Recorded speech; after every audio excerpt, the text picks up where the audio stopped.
What's up, everyone, and welcome to this week's Cybersecurity Weekly, where we review the security events that happened in the last week. As always, I've broken the stories down in the timeline, and there is a list of stories with time markers in the description below, so you can click on any of those time markers to jump around to any story that you want.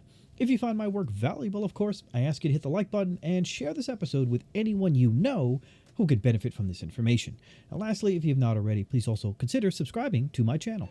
Oh, drat these computers. They're so naughty and so complex. I could pinch them. We start off today with phishing. Threat actors are exploiting the popularity of a TikTok challenge called Invisible Challenge to trick users into downloading information-stealing malware, checkmarks researchers warn. People participating in the Invisible Challenge have to apply a filter called Invisible Body that removes the character from a video in which they pose naked, making a blurred contour image of it.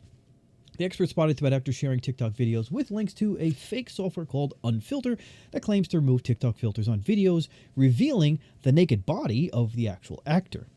TikTok videos posted by threat actors behind this campaign have already reached over 1 million views in just a couple of days. The TikTok videos were posted by the TikTok users at LearnCyber and at CodeBTC on November 11, 2022.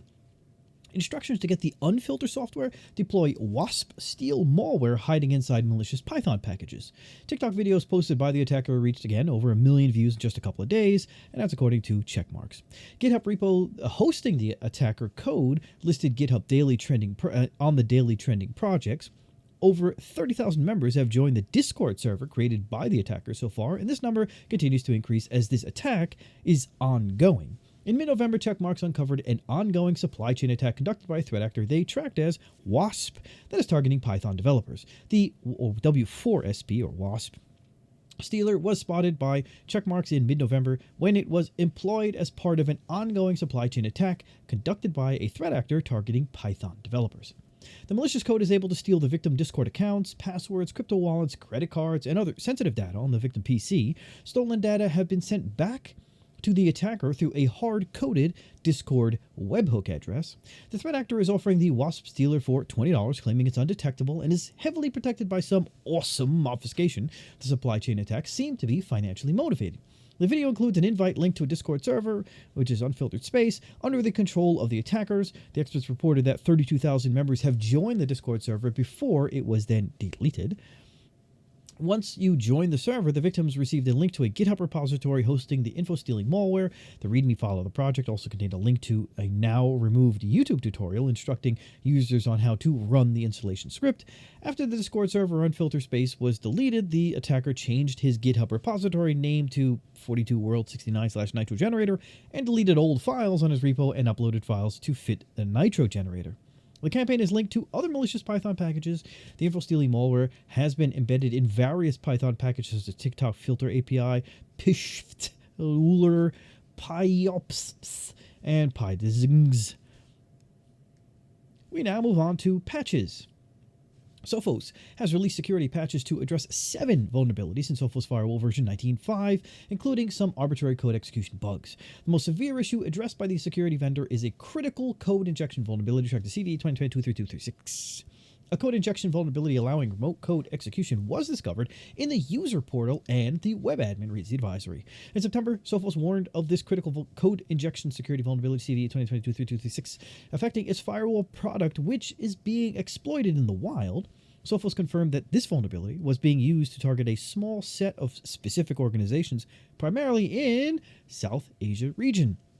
The security vendor also addressed 3 vulnerabilities rated as high severity. The list of the issues were listed then in the article. The company also fixed 2 flaws rated as medium severity, respectively a stored cross-site scripting vulnerability CVE 2022-3709 and a post-auth read-only SQL injection flaw CVE 2022-3711. The 7th issue addressed by the company is a post-auth read-only SQL injection vulnerability tracked to CVE 2022-3710, rated as low severity. On to the next story. The maintainers of the FreeBSD operating system released updates to address a critical flaw, tracked to CVE 2022-23093, in the ping module that could be potentially exploited to gain remote code execution.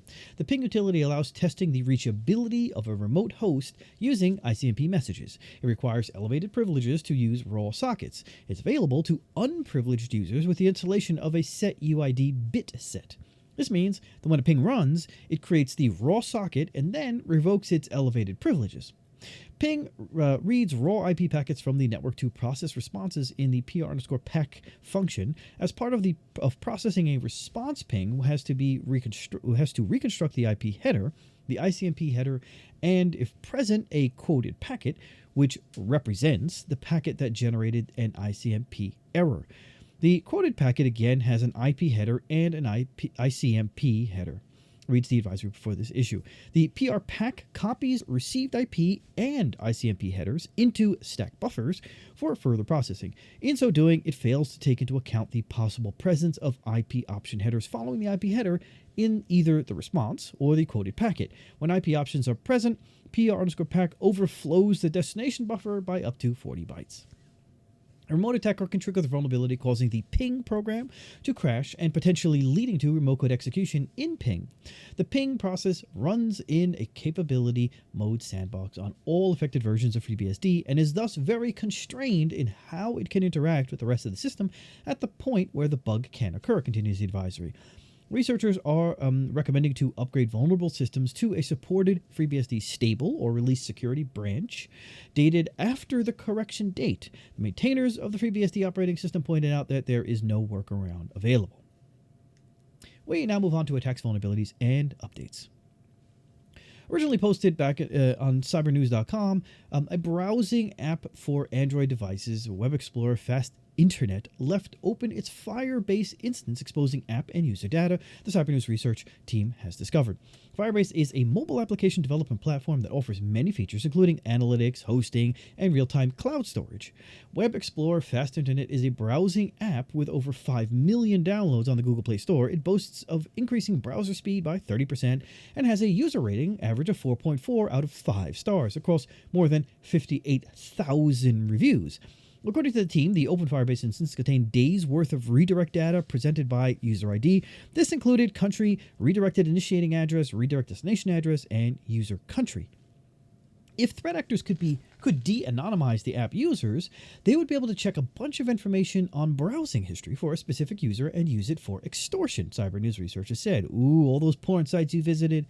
However, getting their hands on the data that Web Explorer Fast Internet left exposed would not be enough by itself. A threat actor would also have to seek out where app developers store additional user data. That said, cross-referencing the leaked data with additional details could amplify any damage done to the app users. The team also discovered that the app had hard-coded sensitive information on the client side of the application. Hard-coding sensitive information, commonly known as secrets, is considered a bad practice as threat actors could extract it for malicious use. Web Explorer Fast Internet had a hard-coded Firebase database URL key that points to a database with anonymized partial user browsing history, default web client ID, a unique public identifier dispatched for an application using Firebase, GCM default sender ID, a key enabling cross-server communication. If threat actors could de-anonymize the app users, they would be able to check a bunch of information on browsing history for a specific user and use it for extortion, Cybernews researchers said. The app also held Google API key and Google API ID, both used for authentication purposes. API key and API ID are used to identify a verified Google app to access Google API services. Additionally, the team found Google crash reporting keys and Google storage bucket key hard-coded in the app. The first key is not considered too sensitive, but threat actors can still exploit it to impact user experience. For example, they could issue mock requests, disrupting the app crash reporting and negatively affecting performance. North Korea linked App37 Group, aka ScarCruft, aka Reaper, and aka Group 123 actively exploited an Internet Explorer zero-day vulnerability tracked to CVE 2022-41128 in attacks aimed at South Korean users. Google Threat Analysis Group researchers discovered the zero-day vulnerability in late October 2022. It was exploited by App37 using specially crafted documents. The attackers attempted to capitalize on the recent the Taiwan Halloween crowded crush to trick users into opening the weaponized document and infecting their systems. These malicious documents exploited an Internet Explorer zero-day vulnerability in the JScript engine CVE 2022-41128. Our policy is to quickly report vulnerabilities to vendors, and within a few hours of discovering this zero-day, we reported it to Microsoft and patches were released to protect users from these attacks, reads the post published by Tag. The document downloaded a rich text file, template from a remote server, which in turn fetched remote HTML content. Experts pointed out that Office renders this HTML content using Internet Explorer. Using this technique, the attackers are able to trigger IE zero-day using weaponized Office documents since 2017. Tag determined that the apt group abused the zero-day vulnerability in the JScript engine of Internet Explorer. The flaw is an incorrect JIT-optimized issue leading to a type confusion that resides within JScript9.dll, the JavaScript engine of Internet Explorer. An attacker can exploit the flaw to execute arbitrary code when the victim visits an attacker-controlled website. Tag also identified other documents that were used to exploit the same vulnerability. The experts speculate they may be part of the same campaign. The researchers did not recover the final payload. Likely the document was used to deliver one of the malware in the arsenal App37, such as Rockrat, Blue Light, and Dolphin. Tag reported the vulnerability to Microsoft on October 31st, 2022. The IT giant addressed it on November 8th, 2022, which is just a couple days after that, almost about a week. Pulse Connect Secure is a widely deployed SSL VPN solution for remote and mobile users. For this reason, it is a target of attacks by multiple threat actors. Over the years, researchers disclosed several severe vulnerabilities in the server software. In April 2021, CISA published a report warning of the exploitation of Pulse Connect Secure flaws. Now, Census researchers discovered that 4,460 Pulse Connect servers secure hosts out of 30,266 installs, which are exposed to the internet, lack the security patches. In total, Census has found 30,266 Pulse Connect Secure hosts running on the internet, reads the post published by Census. One of the easiest ways to find these running using Census is to search for a specific URI that can be found in the HTTP response body of a Pulse Connect Secure web service. Of those exposed, 4,460 hosts have been identified as running a software version vulnerable to one or more of the 7 security advisories they reviewed. Most of the vulnerable hosts on the internet, 3,528 hosts, lack patches SA44858 released in August 2021 by the vendor to resolve the issues that were listed within the article. Now, Census also discovered 1,841 vulnerable hosts that are yet to be patched against 4 issues, SA44784, addressed by the vendor in April 2021. Experts also discovered 28 hosts exposed online that have yet to address a critical vulnerability tracked to CVE 2018-5299 that was disclosed in early 2018 and addressed by the vendor with the release of SA43604. The report also provides a breakdown by country. With the top 20, the United States has the most significant total number of Pulse Connect installations with 8,575 hosts, but only 12% are missing security patches. Worrisome scenario is represented by France, which has only 1,422 Pulse Connect devices on the internet, but a little over 30% of them are running a vulnerable version. So this suggested reading the report, which includes a lot of interesting data. Now, cybersecurity researchers discovered a security vulnerability in the connected vehicle service provided by SiriusXM that can allow threat actors to remotely attack vehicles from multiple car makers, including Honda, Nissan, Infiniti, and Acura. Researchers Sam Curry shared details about his findings in a series of tweets. He demonstrated that a remote attacker can exploit the flaw in a service to unlock, start, locate, and honk a car's horn by simply knowing the vehicle identification number, the VIN number. Curry and his team scanned the internet to find domains owned by SiriusXM and perform reverse engineering of the mobile apps of SiriusXM customers to figure out how the service works. The experts began investigating the domain telematics.net, handling services for enrolling vehicles in the SiriusXM remote management functionality. The experts analyzed the Nissan Connect app and reached out to some Nissan owners who signed into their accounts to inspect the HTTP traffic. It was easy to identify the format of the customer ID parameter, which is composed of an Nissan customer prefix to the identifier along with the CVTSP header, which specified Nissan 17MY or MY. Any change to the inputs produced failure in the requests. There was one HTTP request in particular that was interesting. The exchange token endpoint would return an authorization bearer dependent on the provided customer ID. While fuzzing, we removed the VIN parameter and it still worked. It seemed to only care about customer ID. After hours of tests, the expert noticed the format of VIN number in the HTTP responses, which was similar to the Nissan customer prefix. Then the experts tried sending the VIN prefixed ID as the customer ID, and it returned 200OK and returned a bearer token. It returned 200OK and returned the bearer token. This was exciting. We were generating some token, and it was indexing the arbitrary VIN as the identifier. To make sure this wasn't related to our session JWT, we completely dropped the authorization parameter, and it still worked. The experts took the authorization bearer and used it in an HTTP request to fetch the details of the user profile, name, phone number, address, and card details.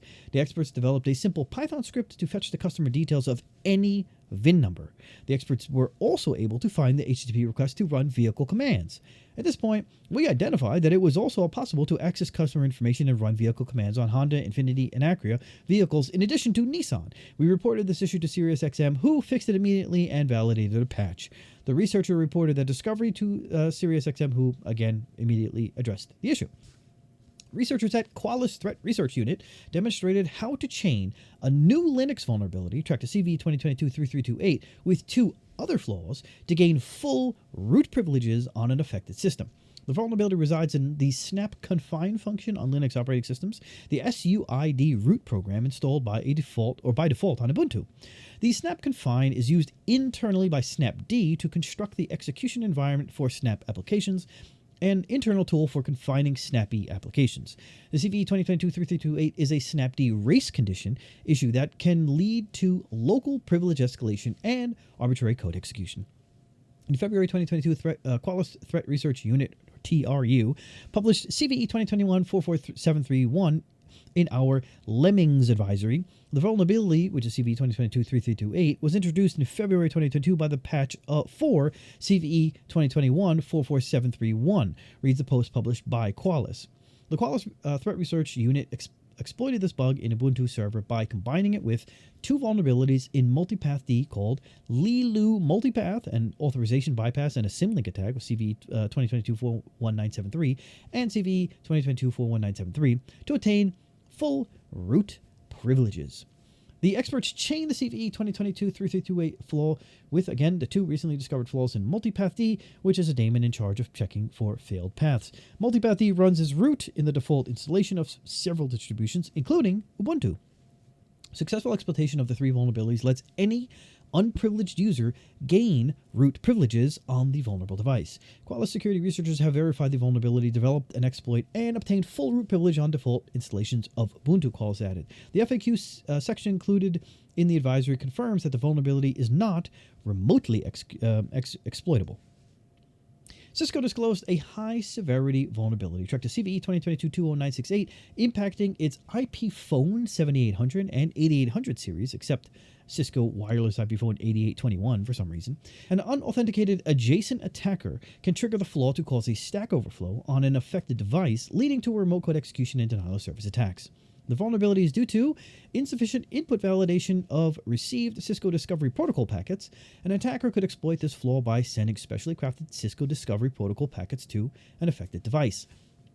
A vulnerability in the Cisco Discovery Protocol processing feature of Cisco IP phone 7800 and 8800 series firmware could allow an unauthenticated adjacent attacker to cause a stack overflow on an affected device. Reads the advisory published by the company. This vulnerability is due to insufficient input validation of received Cisco Discovery Protocol packets.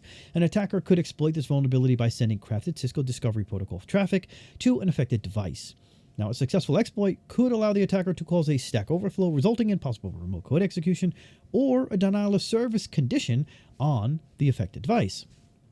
Cisco Product Security Incident Response Team, or PSIRT, is aware of the availability of a proof-of-concept exploit code for this vulnerability. The Cisco PSIRT is aware that proof-of-concept exploit code is available for the vulnerability described in this advisory and that this vulnerability has been publicly discussed, continues the report. The Cisco PSIRT is not aware of any malicious use of the vulnerability that is described in the advisory. According to the advisory, a workaround is not yet available. The vendor only provided mitigation for this issue. The company recommends disabling the Cisco Discovery Protocol on affected IP phones that also support link layer discovery protocol for neighbor discovery. The devices will then use LLDP for discovery of configuration data such as voice VLAN, power negotiation, and so on.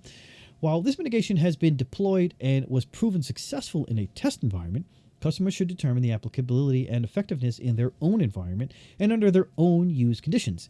Customers should be aware that any workaround or mitigation that is implemented may negatively impact the functionality or performance of their network based on intrinsic customer deployment scenarios and limitations, concludes the advisory. Customers should not deploy any workarounds or mitigations before first evaluating the applicability to their own environment and any impact to such environment. The vulnerability was reported by Kian Chen of the CodeSafe team of LegendSec at QI Angson Group. Researchers at Synapsys Cybersecurity Research Center warn of 3 Android keyboard apps with cumulatively 2 million installs that are affected by multiple flaws. CVE 2022-45477, 2022-45478, 45479, 45480, 45481, 45482, and 45483 that can be exploited by attackers to compromise a mobile phone. Keyboard and mouse apps connect to a server on a desktop or laptop computer and transmit mouse and keyboard events to a remote server. These 3 Android apps, Lazy Mouse, PC Keyboard, and Telepad, are keyboard apps available on the official Google Play Store and are used as remote keyboard and mouse. CYRC experts warn of weak or missing authentication mechanisms, missing authorization, and insecure communication vulnerabilities in the 3 apps. An exploit of the authentication and authorization vulnerabilities could allow remote unauthenticated attackers to execute arbitrary commands. Similarly, an exploit of the insecure communication vulnerability exposes the user keystrokes, including sensitive information such as usernames and passwords, reads the analysis published by CIRC. Mouse and keyboard applications use a variety of network protocols to exchange mouse and keystroke instructions. Although the vulnerabilities are all related to the authentication, authorization, and transmission implementations, each application failure mechanism is different. The CYRC found vulnerabilities that enable authentication bypasses and remote code execution in the 3 applications, but did not find a single method of exploitation that applies to all 3. CVE 2022-45477 Telepad allows remote unauthenticated users to send instructions to the server to execute arbitrary code without any previous authorization or authentication. CVE 2022-45479, the PC Keyboard allows remote unauthenticated users to send instructions to the server to execute arbitrary code without any previous authorization or authentication. CVE 2022-45481, the default configuration of Lazy Mouse does not require a password, allowing remote unauthenticated users to execute arbitrary code with no prior authorization or authentication. 2022-4582, the Lazy Mouse server enforces weak password requirements and doesn't implement rate limiting, allowing remote unauthenticated users to easily and quickly brute force the PIN and execute arbitrary commands. The vulnerabilities were initially disclosed on August 13, 2022, and the CYRC published the advisory because they have yet to receive a response from the development teams behind the apps. In early October, CommonSpirit, one of the largest hospital chains in the U.S., suffered a ransomware cyber attack that caused severe inconvenience to the facilities and to patients. The security breach led to delayed surgeries, holdups in inpatient care, and forced the chain to reschedule doctor appointments across the country. CommonSpirit Health has identified an IT security issue that is impacting some of our facilities. We have taken certain systems offline. We are continuing to investigate this issue and follow existing protocols for system outages, reads the statement published by the company. Now, CommonSpirit Health confirmed it had experienced an IT security issue that forced it to take part of its infrastructure offline. NBC News, citing a person familiar with its remediation efforts, revealed that the organization suffered, again, a ransomware attack. Now, while CommonSpirit declined to share specifics, a person familiar with its remediation efforts confirmed to NBC News that it had sustained a ransomware attack. Again, we say this. Now, NBC News added that multiple facilities have been impacted by the ransomware attacks. The media reported that CHI Memorial Hospital in Tennessee, some St. Luke hospitals in Texas, and Virginia Mason Franciscan Health in Seattle were impacted. Now the company confirmed that threat actors had access to the personal data of 623,774 patients during the ransomware attack. The exposed data includes full name, address, phone numbers, date of birth, and unique ID used only internally by the organization. The exact number of impacted individuals was reported through the U.S. Department of Health breach portal. Now, as you are aware, on October 2nd, 2022, CommonSpirit Health experienced a ransomware attack that impacted some of our systems. Our ongoing investigation shows that the unauthorized third party gained access to certain files, including files that contain personal information, reads an update provided by the company on December 1st, 2022. While our review of these files is ongoing, we identified that some of these files contain personal information for individuals who may have received services in the past, our affiliates of those individuals from Franciscan Medical Group and or Franciscan Health in Washington State. Now, CommonSpirit Health added, it has no evidence that any personal information has been misused by the threat actors. The company is notifying the impacted individuals. According to the data breach, notification sent to impacted individuals, an unauthorized third party gained access to the company network between September 16, 2022 and October 3, 2022. Threat actors gained access to certain files, including files that contained personal information. CommonSpirit quickly adopted measures to contain the incident and notified law enforcement. It also added that it had adopted additional security and monitoring tools. Threat actors behind the Cuba Ransomware, aka Cold Draw, aka Tropical Scorpius, have demanded over $145 million and received more than $60 million in ransom payments from over 100 victims worldwide as of August 2022, according to the U.S. government. Like other ransomware gangs, Cuba used double extortion techniques, which means that it exfiltrates data from the target systems before encrypting them and demanding a ransom on payment, threatening to publicly release it if payment is not made.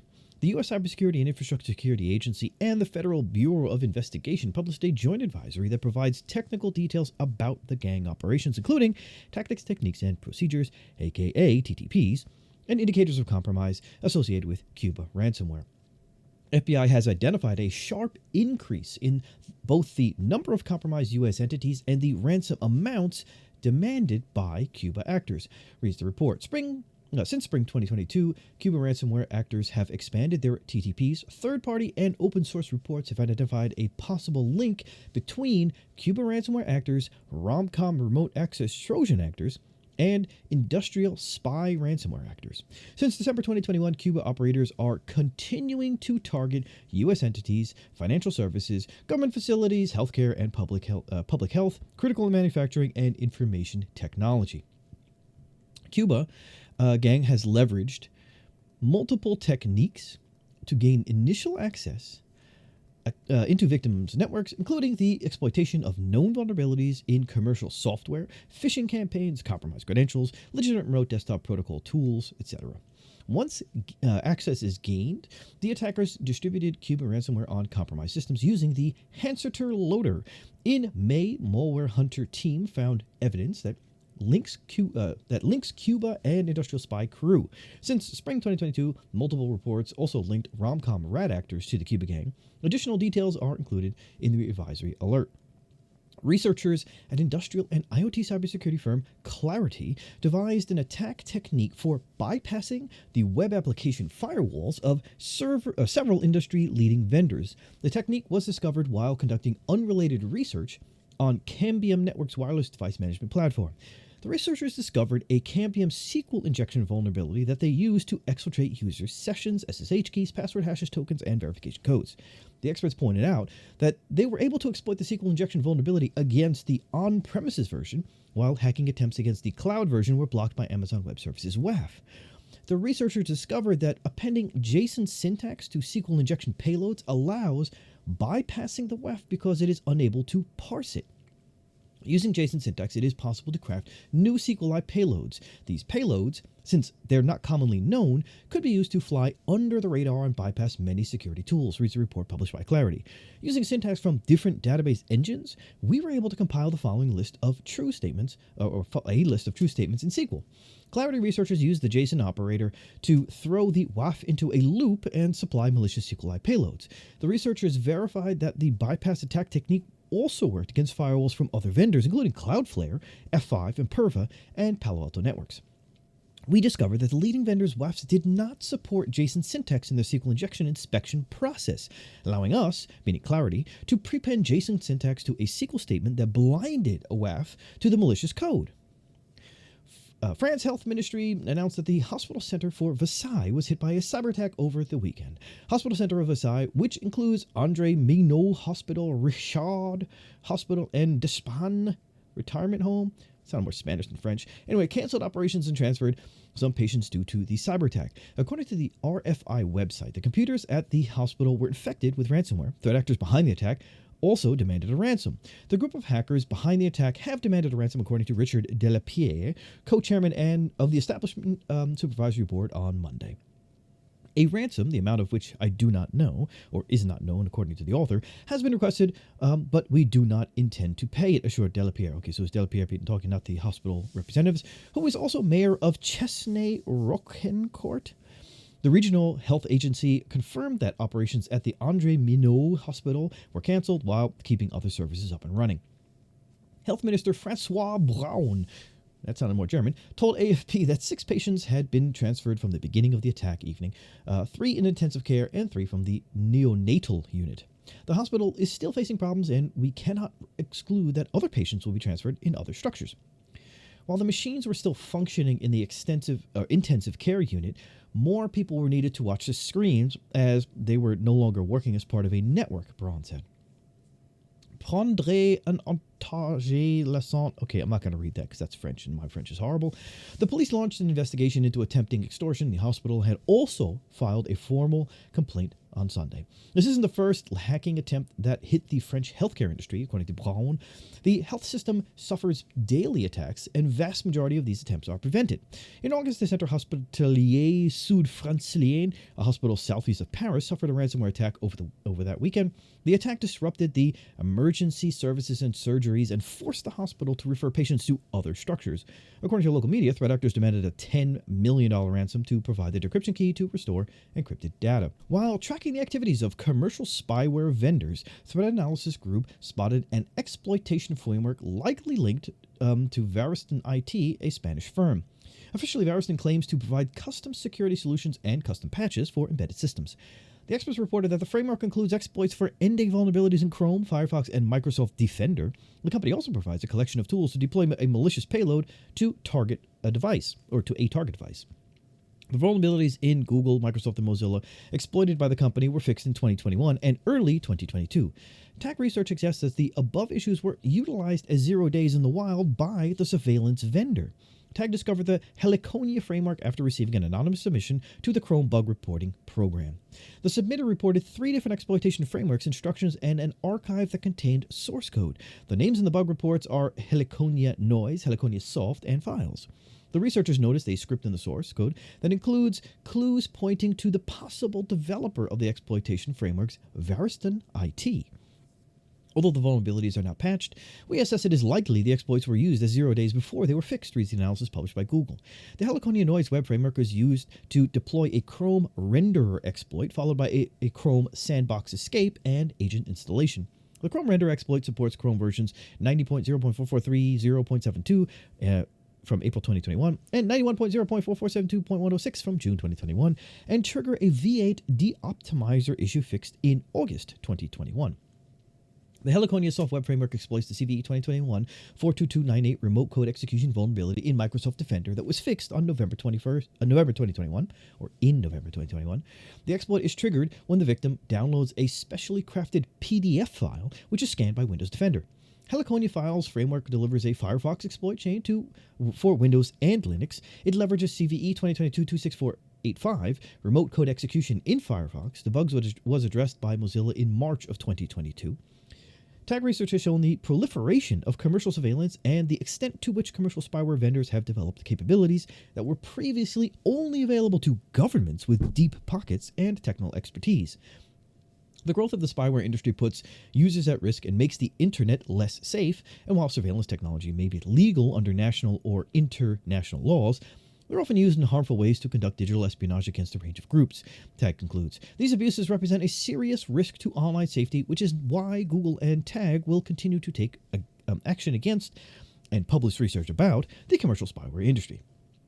So, In the Box dark web marketplace is leveraged by cybercriminals to attack over 300 financial institutions, payment systems, social media, and online retailers in 43 countries. Resecurity, the California-based cybersecurity company protecting major Fortune 500 companies, has identified a new underground marketplace in the dark web oriented towards mobile malware developers and operators. The marketplace is known as In the Box and has been available for cybercriminals in the Tor network from at least the start of May 2020. However, since then it has transformed from a cybercriminal service operating privately into the largest marketplace known today for its sheer number of unique tools and so-called web injections offered for sale. Such malicious scenarios are purposely developed by fraudsters and used for online banking theft and financial fraud. Web injects are integrated into mobile malware to intercept banking credentials, payment systems, social media, and email provider credentials, but it doesn't end there. These malicious tools also collect other sensitive information such as credit card information, address details, phone, and other personally identifiable information. This trend comes from the man-in-the-browser attacks and web injects designed for traditional PC-based malware such as Zeus, Cozy, and SpyEye. Later, cybercriminals successfully applied the same approach to mobile devices because modern digital payments are extremely interconnected when it comes to mobile applications used by consumers. According to the experts from Resecurity, the identified in-the-box marketplace may now proudly be called the largest and most significant catalyst for banking theft and fraud involving mobile devices. The significance of findings is highlighted by the quality, quantity, and spectrum of the available malicious arsenal. Currently, cybercriminals are offering over 1,849 malicious scenarios for sale, designed for major financial institutions, e-commerce payment systems, online retailers, and social media companies from over 45 countries, including the US, the UK, Canada, Brazil, Colombia, Mexico, Saudi Arabia, Bahrain, Turkey, and Singapore. The supported organizations targeted by cybercriminals include Amazon, PayPal, Citi, Bank of America, Wells Fargo, DBS Bank, and on and on and on.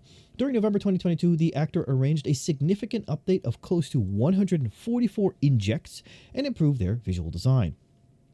Password management solution Lastpass disclosed a new security breach. The attackers had access to a third-party cloud storage service using information stolen in the August 2022 breach. The impacted cloud storage service is GoTo. It is currently shared by both Lastpass and its affiliate. The company launched an investigation into the incident with the support of cybersecurity firm Mondiant and notified law enforcement. We have determined that an unauthorized party using information obtained in the August 2022 incident was able to gain access to certain elements of our customers' information. Our customers' passwords remain safely encrypted due to LastPass zero-knowledge architecture, reads the notice of security incident published by the company.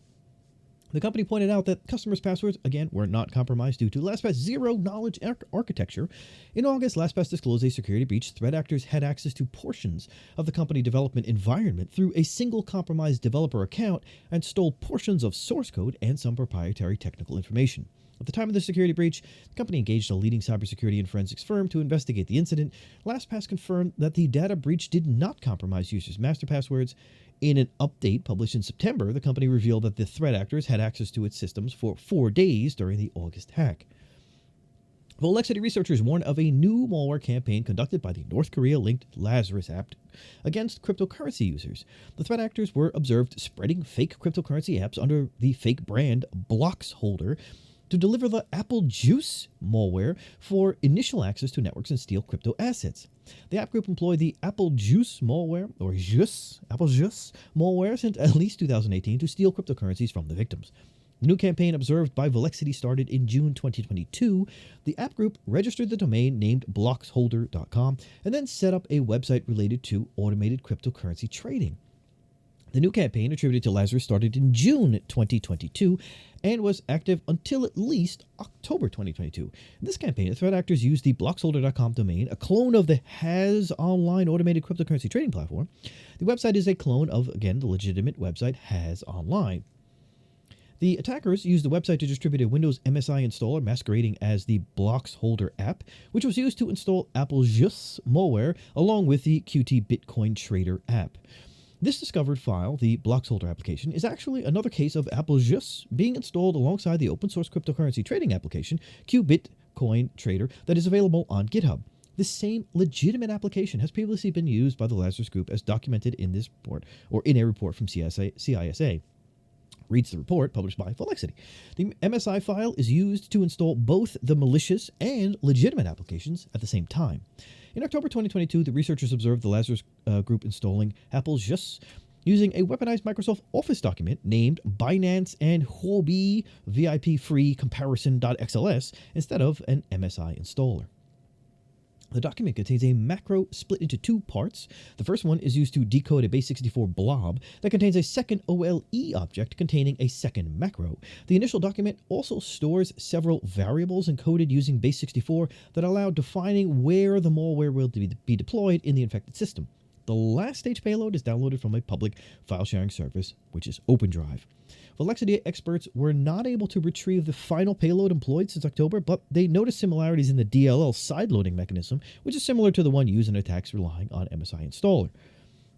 While the file was no longer available at the time of analysis based on the public sandbox results for the file in question, the downloaded payload background.png embeds the following three files, or embeds three different files. Continue the analysis. The two files are dropped on disk using hard-coded offsets that can be found in the second macro. Experts speculate Lazarus uses DLL sideloading to avoid malware analysis. The threat actors also noticed that recent AppleJeus samples obfuscated strings and API calls using a custom algorithm. Deep Instinct Threat Research Team uncovered a new campaign conducted by the MuddyWater APT, aka Seedworm, aka Temp Zagros, aka Static Kitten. Haven't heard about MuddyWater in a while.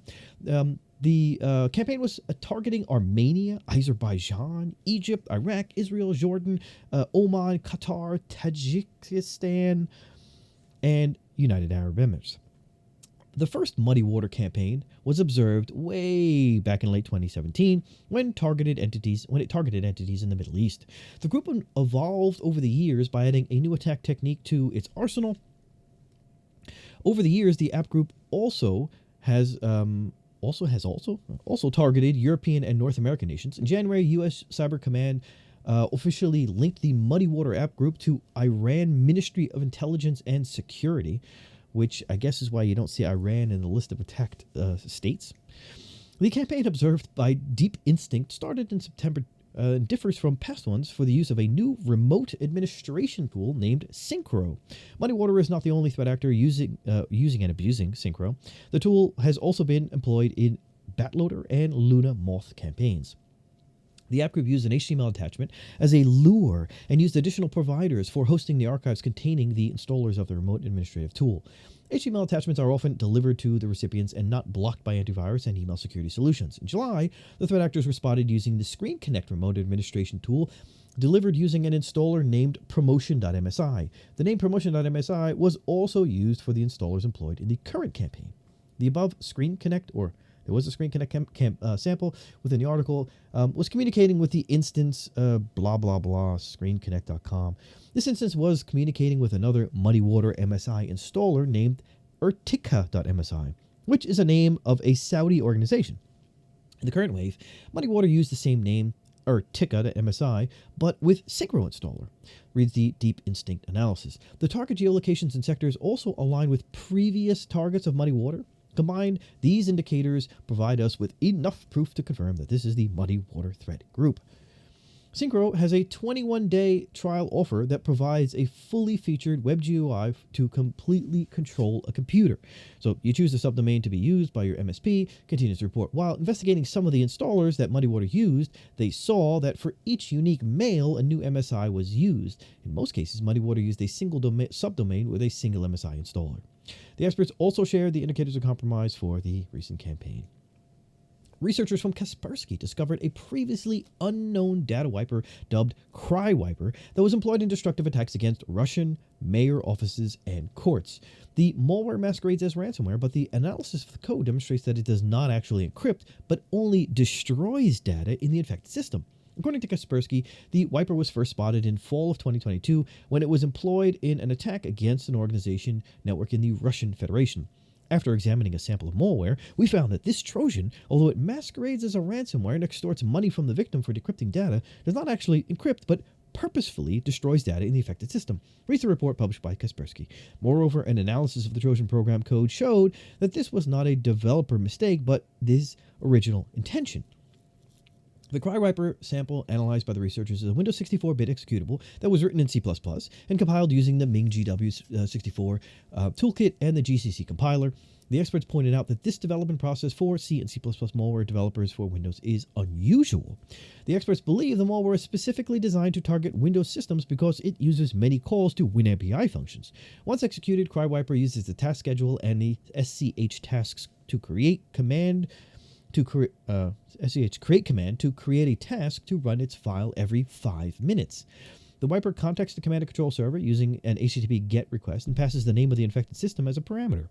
The command and control in turn responds with either a run or do not run command in order to determine if the malware has to start. In some cases, the researchers observed execution delays of 4 days to hide the logic behind the infection. Upon receiving a run response, CryWiper stops processes related to MySQL, Microsoft SQL, database servers, MS Exchange, mail servers, and MS Active Directory web services using the task kill command. This action unlocks files used by above legitimate applications before encrypting them. CryWiper will stop critical processes related to MySQL, MS SQL, database servers, MS Exchange servers, MS Active Directory to free locked data for destruction. So basically the same thing I just said in quotes. The wiper also deletes shadow copies on the compromised machine to prevent victims from restoring the wiped files. The malware also changes HKLM system current control set, control terminal self server, blah, blah, blah, settings, registry settings, to prevent RDP connections to the infected system. In order to destroy user files, the wiper generates a sequence of data using the pseudo random number generator Mersenne Vortex overwrite to overwrite the original file content. The malware appends the .cry extension to the files it has corrupted and drops ransom notes demanding half of a Bitcoin for the decryption. FortiGuard Labs researchers have discovered a new Go-based botnet called ZeroBot that spreads by exploiting 24 security vulnerabilities in the Internet of Things devices and other applications. This botnet, known as ZeroBot, contains several modules, including self-replication, attacks for different protocols, and self-propagation. Reads the analysis or the advisory published by Fortinet. It also communicates with its command and control server using the WebSocket protocol. Based on some IPS signatures trigger count, this campaign started its distribution of the current version sometime after mid-November. ZeroBot targets multiple architectures, including i386, ARM64, AMD 64, ARM 64, MIPS 64, MIPS 64LE, MIPS LE, PPC 64, PPC 64LE, RISC-V 64, and S390X. The bot is saved using the file name 0. The malware first appeared in the wild on November 18th, 2022, targeting devices running on Linux operating system. The researchers discovered 2 versions of the bot. The first employed in attacks before November 24th that only suggests basic functions. The current versions includes a self-repo module to spread infection to more endpoints with different protocols or vulnerabilities. Once the system is infected, the bot contacts the remote command and control server and awaits further instructions. Within a very short time, it was updated with string obfuscation, a copyfire module, and a propagation exploit module that make it harder to detect and gives it a higher capability to infect more devices, concludes the report. Researchers from security firm Aquasec discovered a new Go-based malware that is used in campaign targeting Redis servers. So this is different than the other one, but this is still another Go-based malware. Threat actors are exploiting a critical vulnerability tracked to CVE 2022-0543 in Redis, remote dictionary server, in case you didn't know that. Redis is an open source in-memory database and cache. The CVE 2022-0543 flaw is a Lua sandbox escape flaw that impacts Debian and Debian-derived Linux distributions. The vulnerability, which was rated 10 out of 10 for severity, could be exploited by a remote attacker with the ability to execute arbitrary Lua scripts to possibly escape the Lua sandbox and execute arbitrary code on the underlying machine. Juniper Threat Labs researchers reported that the MooStick botnet has been observed targeting Redis servers exploiting the CVE 2022-0543 vulnerability. In March 2022, the U.S. Cybersecurity Infrastructure Security Agency added this flaw to its known exploited vulnerabilities catalog. The flaw has been fixed since February 2022, but threat actors continue to exploit it in attacks in the wild due to the public availability of the proof of concept exploit code, and obviously because some people haven't not installed the patch. The attack chain starts with scans for the Redis server exposing port 6379 to the internet. Then threat actors attempt to connect and run the following Redis or a bunch of Redis commands. Attackers load the library from exp_lin.so and execute the code or the exploit code for the flaw. The file contains the implementation of the command system.exe, which allows the attackers to execute an arbitrary command and launch the attack. The first use of the command is activated to receive information about the CPU architecture. The second use of the command is done to download the newly discovered malware from the attacking server, Redigo. After downloading the malware file, the attackers elevate the permissions of the file to execute and execute it for malware investigation. They actually added more information, according to the analysis published by Aquasec. So, threat actors simulate Redis communication over port 6379 to evade detection. Aquasec researchers believe that threat actors are using the Redigo malware to infect Redis and add them to a botnet used to launch a denial-of-service attack, run cryptocurrency miners, or steal data from the servers. Researchers also provided indicators of compromise for this. ESET researchers discovered a previously undocumented backdoor called Dolphin that was employed by North Korea-linked ScarCruft, aka App37, aka Reaper, aka Group 123, in attacks aimed at targets in South Korea. ScarCruft has been active since at least 2012. It made the headlines in early February 2018 when researchers revealed that the app group leveraged a zero-day vulnerability in Adobe Flash Player. Remember Adobe Flash Player? Wow. To deliver malware to South Korean users. Kaspersky first documented the operations of the group in 2016. Cyber attacks conducted by the App37 group mainly target government, defense, military, and media organizations in South Korea. The Dolphin Backdoor supports a wide range of spying capabilities, including monitoring drives and portable devices and exfiltrating files of interest, keylogging, and taking screenshots, and stealing credentials from browsers. This backdoor was employed against selected targets. It was delivered using less sophisticated malware. Dolphin abuses Google Drive cloud storage for command and control communication. During our investigation, meaning ESET, we saw continued development of the backdoor and attempts by the malware authors to evade detection. A notable feature of earlier Dolphin versions we analyzed is the ability to modify the settings of victims' signed-in Google and Gmail accounts to lower their security, most likely to maintain access to victims' email inboxes. Read the post published by ESET. ESET eSearch discovered Dolphin, or hashtag ESET eSearch discovered Dolphin, a sophisticated backdoor extending the arsenal of the ScarCruft app group. Dolphin has a wide range of spying capabilities and is deployed on selected targets, according to their post. The Dolphin backdoor was used as the final payload of a multi-stage watering hole attack in early 2021. The threat actors used the implant against a South Korean online newspaper. The app group also relied on an Internet Explorer exploit and used another backdoor named Blue Light. One of the most interesting features of earlier Dolphin versions, analyzed by ESET, is the ability to modify the settings of victims' signed-in Google and Gmail accounts to lower their security and avoid detection. It steals the existing cookie of the logged-in account from the browser and crafts requests that modify the settings, continues the report. The Dolphin loader is composed of a Python script and shellcode, while the core backdoor is a Windows executable written in C++. Dolphin is another addition to ScarCruft extension arsenal of backdoors abusing cloud storage services. Concludes the report that also provides indicators of compromise for the backdoor. One unusual capability found in prior versions of the backdoor is the ability to modify the settings of victims' Google and Gmail accounts to lower their security, presumably in order to maintain account access for the threats. End quote. Fortnite researchers discovered a sample of malware generated with a publicly available open-source ransomware toolkit, Cryptonite, that never offers the decryption window, turning it into a wiper. The experts also reported an increase in ransomware intentionally turned into the wiper malware. These malicious codes are mainly employed in politically motivated campaigns. The ransomware toolkit was published on GitHub by a threat actor that goes under the name Cyberdevils. Fortinet noticed that after one of its ransomware roundup series, the source code and its forks had been taken down. Researchers believe that the toolkit isn't a serious tool, it only implements a limited set of ransomware functionalities. The encryption and decryption are not robust, and the ransomware lacks features like Windows shadow copy removal, file unlocking for a more thorough impact, anti-analysis, and defense evasion. AMSI bypass, disabling event logging, etc., etc., etc., etc., etc. The sample analyzed by the expert masquerades as a software update. It shows a progress bar that represents the progress of encryption.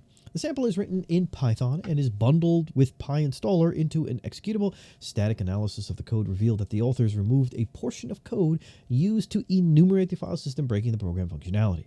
The dynamic analysis of the code shows program crashes when the ransomware tries to use the tkinter library in the warning screen function. The traceback shows that the ransomware fails when it tries to use the tkinter library in the warning screen function. At this point, in this ransomware, the encryption process has already finished. The warning screen should show the ransom note and allow the victim to start the decryption, reads the analysis published by Fortinet. We can now see that the ransomware was not intentionally turned into a wiper. Instead, the lack of quality assurance led to a sample that did not work correctly. The problem with this flaw is that due to the design simplicity of the ransomware, if the program crashes or is even closed, there's no way to recover the encrypted files. Ooh! The malware uses the Fernet module of the cryptography package to encrypt the files. This sample demonstrates how a ransomware weak architecture and programming can quickly turn it into a wiper that does not allow the data recovery. Although we often complain about the increasing sophistication of ransomware samples, we can also see that oversimplicity and a lack of quality assurance can also lead to significant problems, concludes the report. On the positive side, however, the simplicity, combined with the lack of self-protection features, allows every antivirus program to easily spot this malware. State-owned VTB Bank in Russia, the second largest financial institution in Russia, says it is facing the largest DDoS, or distributed denial of service attack, in its history. The pro-Ukrainian collective IT army of Ukraine has claimed responsibility for the DDoS attacks against the bank. In November, the group of hacktivists announced the offensive on its Telegram channel. The attack is causing problems for its customers that are not able to access the website of the bank and its mobile app. The bank added that customers' data were not compromised as a result of the attack.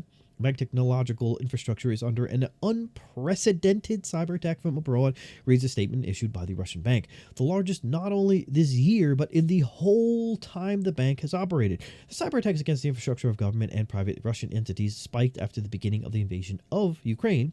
Most of the attacks are conducted by hacktivists supporting Ukraine, while pro-Russia groups like Killnet Collective are targeting organizations and governments worldwide that offered support to Kiev. VTB confirmed that despite most of the malicious traffic coming from abroad, the attacks are also originated from Russian IP addresses. The financial institution reported the Russian IP addresses to law enforcement to take them over. Other Russian banks, including the Central Bank of Russia and Alpha Bank, were hit by cyber attacks in the last few weeks. Cisco Talos researchers reported an increase in TrueBot infections. Threat actors have shifted from using malicious emails as their primary attack vector to other techniques. TrueBot has been active since 2017, and some researchers linked it to the Silence Group, while a recent investigation linked it to threat actor TA505, aka Evil Corp. The Talos experts identified two different TrueBot botnets. One is distributed worldwide with a particular focus on Mexico, Pakistan, and Brazil, and the second one is focused on the US. The delivery methods used in recent attacks include the exploitation of a now-patched vulnerability CV 2022-31199 in Netrix Auditor, an IT asset management tool, and the Raspberry Robin worm. The experts highlighted that the attacks took place only a few weeks after the vulnerability was publicly disclosed, as circumstances suggest threat actors quickly test new attack vectors. Researchers believe with moderate confidence that during November, the threat actors started using yet another distribution technique.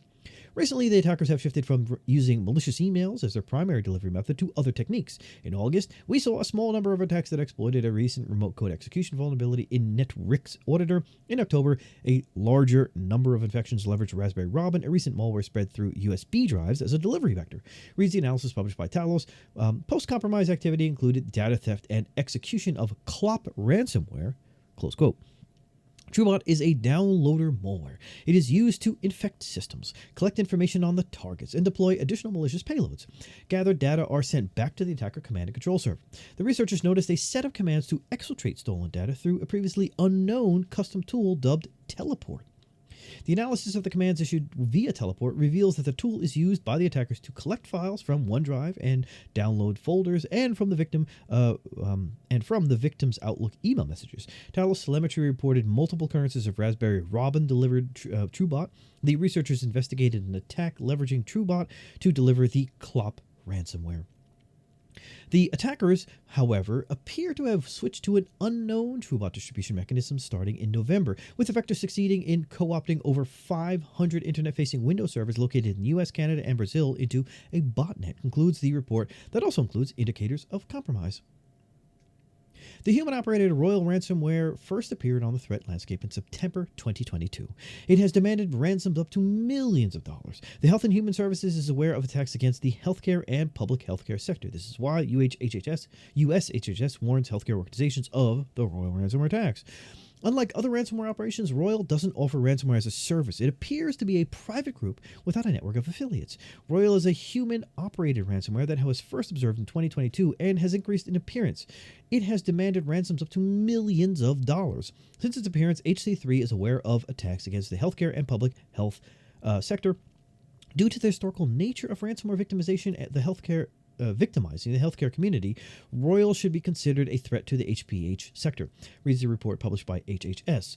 Once compromised, or once a victim network is compromised, the threat actors deploy the post-exploitation tool Cobalt Strike to maintain persistence and perform lateral movements. Originally, the ransomware operation used Black Cat Encryptor, but later it started using Xeon. The ransom notes, readme.txt, include a link to the victim private negotiation page. Starting from September 2022, the note has changed to Royal. The Royal ransomware is written in C++. It infected Windows systems and deletes all volume shadow copies to prevent data recovery. The ransomware encrypts the network shares that are found on the local network and the local drives with the AES algorithm. The Royal ransomware can either fully or partially encrypt the file, depending on its size and the parameter. The malware changes the extension of the encrypted files to .royal. In November, researchers from Microsoft Security Threat Intelligence team warned that a threat actor tracked as Dev0569 is using Google Ads to distribute various payloads, including the recently discovered Royal Ransomware. The Dev0569 group carries out malvertising campaigns to spread links to signed malware downloaded, posing as software installers or fake updates embedded in spam messages, fake forum pages, and blog comments. HC3 added that threat actors continue to use multiple attack vectors associated with this ransomware, including phishing, remote desktop protocol compromises, and credential abuse, compromises of exploited vulnerabilities such as VPN servers, and compromises in other known vulnerabilities. HHS notes.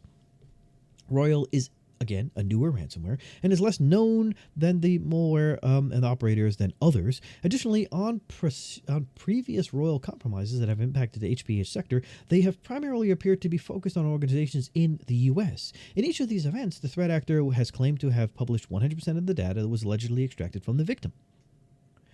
While investigating a new malware campaign targeting Android and Windows systems, researchers at Threat Fabric discovered a dark net service dubbed Zombinder, used to embed malicious payloads in legitimate Android apps.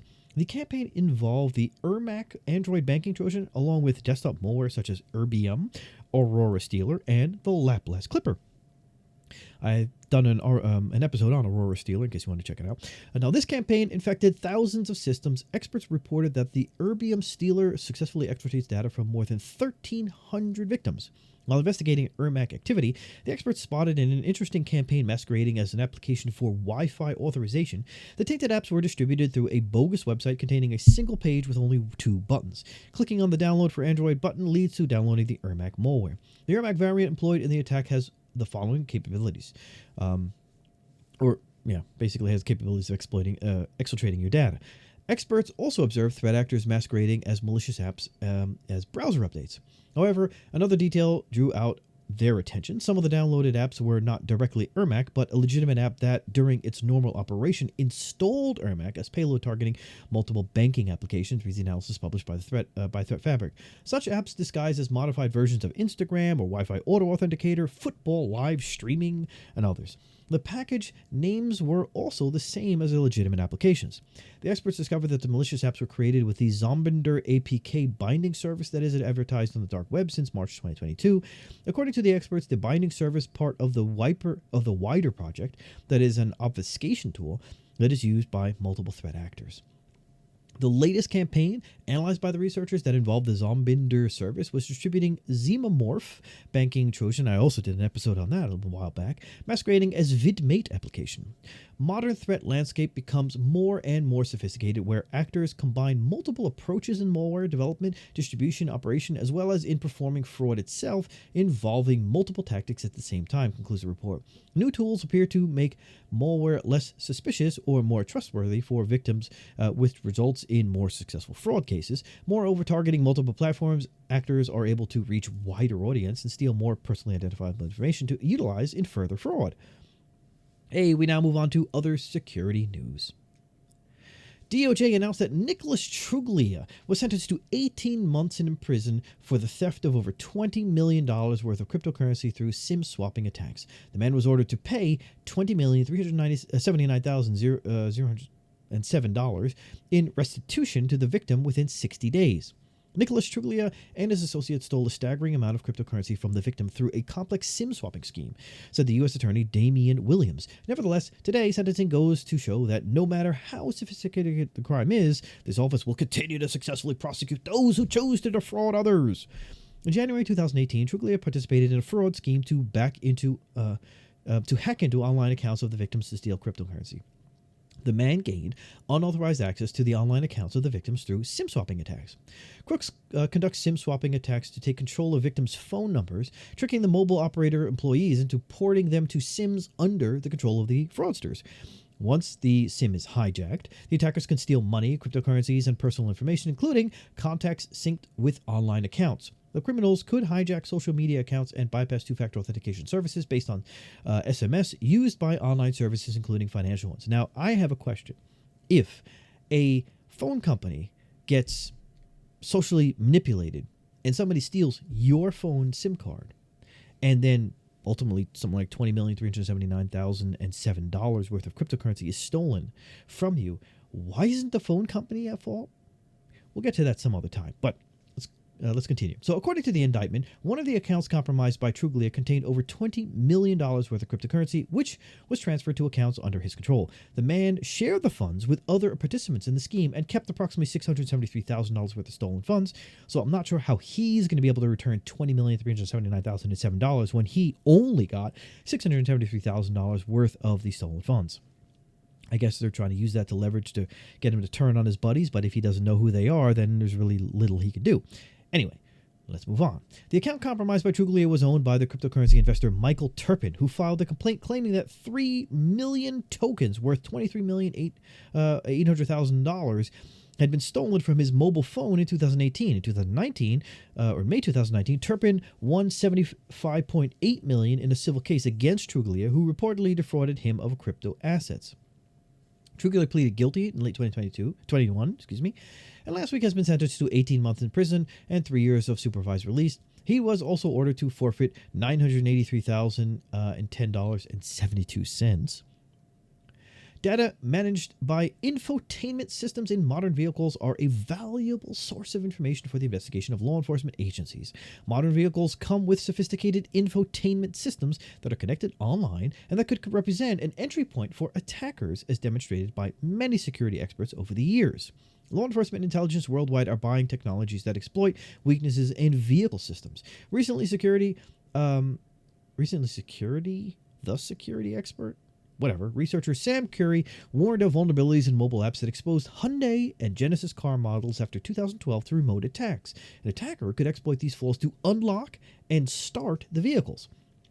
Experts also exploited these flaws in attacks targeting SiriusXM's smart vehicle platform used by several car makers, including Toyota, Honda, FCA, Nissan, Acura, and Infiniti. An attacker only needs to know the car identification number, known as the VIN, to launch the attack against a target vehicle. Vulnerabilities in infotainment systems can be generally exploited by remote attackers to unlock a vehicle, interact with several features of the cars like hooking up to drivers' connected devices, and locate them. According to a report published by Forbes, federal law enforcement agencies with immigration and border cops are using technologies that can exploit similar weaknesses to extract data from 10,000 different car models. The ability to gather piles of evidence on potential crime from an automobile, sometimes more than can be obtained from a smartphone, and often less well secured, is something that immigration and border cops have increasingly latched onto in 2022, Forbes reports. Court documents and government contracting records show the agencies tasked with monitoring the Mexican border have spent record sums on car hacking tools, while talking up the extraordinary amount of valuable evidence that can be reaped from onboard computers. Privacy advocates are raising the alarm on surveillance activities operated by law enforcement by collecting data from connected systems in modern cars. New cars are surveillance on wheels, sending sensitive passenger data to car makers and police. Cars also store enormous amounts of passenger data on board, where police can extract it using specialized tools. They estimate that law enforcement agencies could have accessed car data hundreds of thousands of times in 2020, warned a report published by Surveillance Technology Oversight Project, or STOP. Constitutional loopholes allow access to most data on cars without a warrant. Police can access information from car-connected phones and online accounts without the warrant typically required. So the Department of Homeland Security Cyber Safety Review Board announced that it will review cyber attacks linked to the extortion gang Lapsus. The gang breached multiple high-profile companies in recent years. Today, the U.S. Department of Homeland Security announced that the Cyber Safety Review Board, or CSRB, will review the recent attacks associated with Lapsus, a global extortion-focused hacking group. Lapsus was reportedly employed techniques to bypass a range of commonly used security controls and has successfully infiltrated a number of companies across industries and geographic areas, reads the CSRB announcement. The review aims at developing a set of actionable recommendations for how organizations can improve their resilience to these types of attacks. The final report will be transmitted to President Biden, to Secretary of Homeland Security Alejandro N. Mayorkas, and CISA Director Jen Easterly. The Lapsus Group is behind a long string of attacks against high-profile organizations including NVIDIA, Samsung, Ubisoft, Mercado Libre, Vodafone, Microsoft, Okta, and Globant. The Cyber Safety Review Board has quickly established itself as an innovative and enduring institution in the cybersecurity ecosystem, said Secretary Alejandro N. Mayorkas. With its review into Lapsus, the board will build on the lessons learned from its first review and share actionable recommendations to help the private and public sectors strengthen their cyber resilience. As directed by President Biden through Executive Order 14028, improving the nation's cybersecurity, Secretary Mayorkas established the CSRB was established on February 2022, in February 2022, under the direct order of President Biden through the Executive Order 14028, with the intent of improving the nation's cybersecurity. The group of experts is tasked with reviewing and assessing significant cybersecurity events to allow public and private organizations to better protect U.S. networks and infrastructure.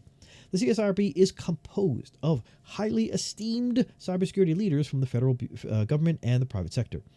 Well, I'm not in it. Why am I not in it? Anyway, the CSRB does not have regulatory powers, and it's not an enforcement authority. Instead, its purpose is to identify and share lessons learned to enable advances in national cybersecurity. Robert Silvers, DHS Under Secretary for Policy, serves as a chair, and Heather Adkins, Google Vice President for Security Engineering, serves as deputy chair, continues the announcement. Some alleged Lapsus members have already been arrested by international authorities in the last months. In October, the federal police of Brazil announced the arrest of an individual suspected of being linked to the Lapsus extortionist gang. The authorities did not disclose info about the individual. It seems that the suspect is a teenager.